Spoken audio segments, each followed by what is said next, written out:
Sebelum kita lanjut pembahasan, ada baiknya like dan subscribe video ini agar dapat informasi tentang militer tren lainnya. 2 minggu setelah invasi Rusia ke Ukraina, Majelis Umum Perserikatan Bangsa-Bangsa (PBB) mengadakan sidang darurat. Sidang darurat ini menghasilkan sebuah resolusi yang mengutuk agresi Rusia ke Ukraina dan menyerukan Rusia untuk menghentikan agresinya. Dari 181 negara yang hadir, terdapat 141 negara yang menyetujui resolusi ini. Sedangkan 35 negara memilih abstain dan 5 negara lainnya menolak resolusi ini. 9 dari 11 negara Asia Tenggara termasuk dalam 141 negara yang menyetujui resolusi Majelis Umum PBB ini. Sementara 2 negara lainnya, yaitu Vietnam dan Laos, menyatakan abstain. Selain melalui pemberian suara secara diplomatik, perbedaan respon sikap dan posisi negara-negara di Asia Tenggara terlihat sangat beragam. Dari seluruh negara di Asia Tenggara, hanya Myanmar yang pernyataan dan tindakannya kontradiktif.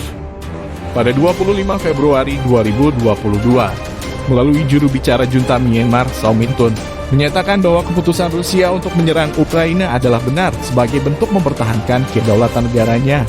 Pernyataan tersebut diketahui karena Rusia merupakan sekutu utama junta Myanmar dan merupakan pemasok senjata yang memperkuat militer Myanmar. Tapi, pada sidang Majelis Umum PBB tanggal 2 Maret 2022, keputusan kontradiktif diambil oleh perwakilan Myanmar tetap yang bukan merupakan perwakilan junta militer dengan menyetujui resolusi PBB yang mengecam tindakan Rusia. Sikap ini diambil karena resolusi Majelis Umum tidak bersifat mengikat dan hanya mengisolasi Rusia di panggung dunia. Laos dan Vietnam mengambil keputusan yang berbeda disebanding negara-negara tetangganya di Asia Tenggara. Laos dan Vietnam menyatakan abstain terhadap resolusi Majelis Umum PBB. Menyatakan abstain artinya tidak menyatakan mendukung dan tidak juga menyatakan menolak. Pilihan Laos dan Vietnam untuk abstain ini berakar pada hubungan historisnya dengan Rusia. Bagi Vietnam dan Laos, penting untuk menjaga hubungan baik dengan Rusia karena Rusia adalah pemasok 84% peralatan militer Vietnam dan 44% peralatan militer Laos. Reaksi Indonesia atas konflik Rusia-Ukraina tergambar melalui cuitan Presiden Joko Widodo pada tanggal 24 Februari 2022. Presiden Joko Widodo menyerukan untuk menyetop perang karena perang menyingsarkan umat manusia dan membahayakan dunia. Tidak jauh berbeda dengan Indonesia. Negara Malaysia, Brunei, Thailand, dan Kamboja juga ikut menyampaikan keprihatinan atas konflik Rusia-Ukraina dan mendorong untuk menghentikan perang dan lebih mengedepankan diplomasi dalam menyelesaikan masalah ini. Kelima negara ini tetap mempertahankan sikap netral mereka sambil mengedepankan kepentingan nasional masing-masing negara.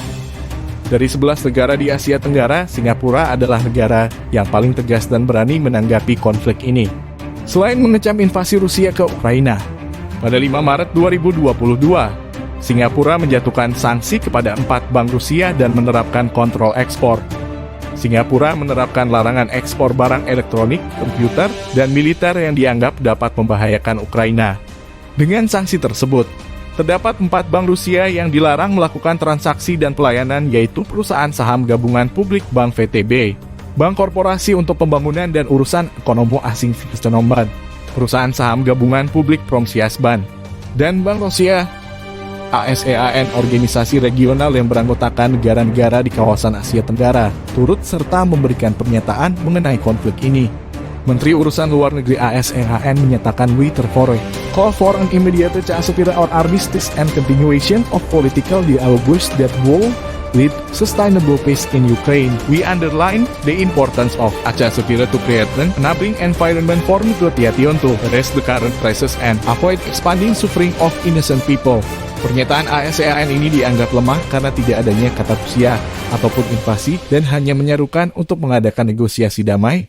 Pernyataan ASEAN ini sejujurnya cukup membingungkan karena bertentangan dengan anggota-anggota ASEAN yang menyetujui resolusi Majelis Umum PBB. Dalam resolusi Majelis Umum PBB tertulis jelas pernyataan yang mengutuk Rusia atas tindakannya. Berdasarkan respon di atas dari dapat dilihat kehati-hatian negara-negara Asia Tenggara dan ASEAN dalam kasus ini. Negara-negara Asia Tenggara tampak tidak ingin terlibat terlalu jauh dan ingin tetap mempertahankan hubungan baik dengan Rusia dan juga negara-negara Eropa Barat. Selain itu, Rusia adalah mitra dagang utama dan pemasok peralatan militer negara-negara di Asia Tenggara. Pengaruh Rusia di kawasan Asia Tenggara juga dianggap penting untuk mengimbangi pengaruh China dan Amerika di kawasan. Posisi dan sikap negara-negara di Asia Tenggara ini dapat memunculkan beberapa implikasi di masa depan, yaitu kecenderungan negara-negara di Asia Tenggara untuk bersikap netral. Saat terjadinya perselisihan antara kekuatan, besar dunia dapat dimanfaatkan oleh pihak agresor. Sedangkan negara-negara seperti Amerika akan membujuk negara-negara Asia Tenggara untuk tegas memihak. Kenetralan negara-negara Asia Tenggara membuat mereka dapat dengan mudah mengikuti alur politik internasional. Negara-negara Asia Tenggara akan tetap mendapat posisi yang menguntungkan terlepas siapapun yang akan memenangkan opini internasional. Selain itu, dengan bersikap netral, negara-negara Asia Tenggara tidak perlu mengeluarkan banyak biaya. ASEAN sebagai organisasi regional di kawasan Asia Tenggara akan tetap mempertahankan kenetralannya karena negara-negara anggotanya memiliki pendapat yang berbeda-beda. Dynamic climate dan kepentingan nasional adalah dasar sikap dan posisi yang diambil sebuah negara. Misalnya, negara Indonesia berdasarkan pembukaan undang-undang adalah negara yang menghormati kedaulatan dan kemerdekaan negara lain.